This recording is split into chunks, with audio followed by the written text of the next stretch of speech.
Have you ever been stressed out at work? Maybe you're under a bunch of deadlines and thought to yourself you can't wait to get home because you want to get some comfort food?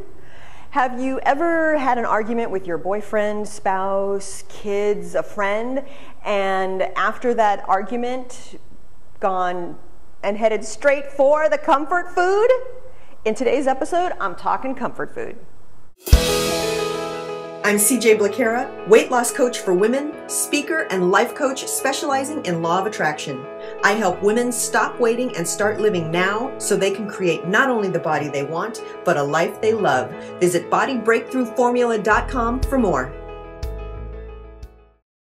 All right, comfort food. Cupcakes, cake, cookies, or maybe yours has more of a warm flavor like mac and cheese, potato salad, something like that, lasagna, pasta. So I have a question for you. Does food equal comfort? In my experience, when I reached for what I thought was comfort food, and there was a vending machine at work, and mine was E5. It should have been like C5 for comfort food, but it was E5, and that was, boy, when it started to get a little hairy at work, I just went running to the vending machine.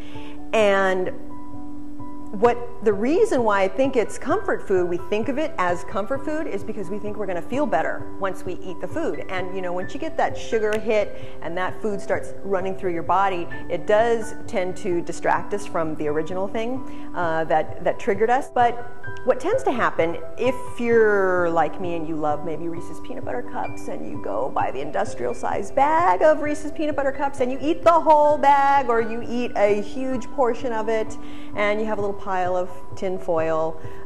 Yes, I did it many times, more than once. You tend to eat, first of all, that you get that sugar crash, or maybe you have 2 or 3 slices of cake, or maybe you even have 1 slice of cake after dinner. You're already completely sated. You maybe even ate a little bit too much at dinner, and now you're reaching for the comfort food. My experience with comfort food is that there's not a lot of comfort involved. Physiologically speaking, in your body, in your skin, we tend to overeat a lot of those comfort foods. When we're in that emotional mode of trying to avoid our feelings and distract from our feelings, we tend to overeat, and that full and stuffed does not feel comfortable.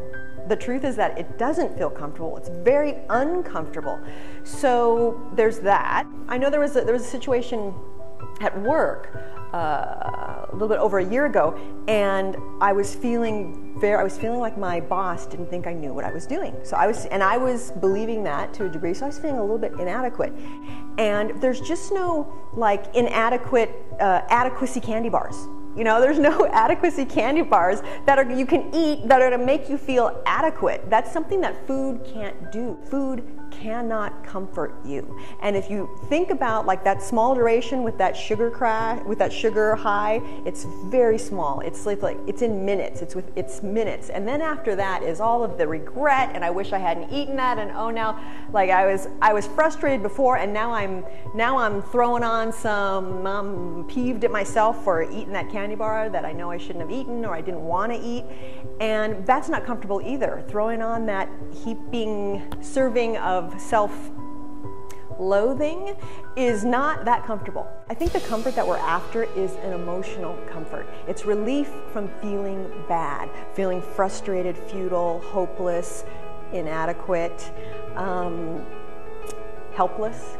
It's relief from an emotion, and that is something that ingredients, flour, wheat, sugar, that's something that those foods cannot do.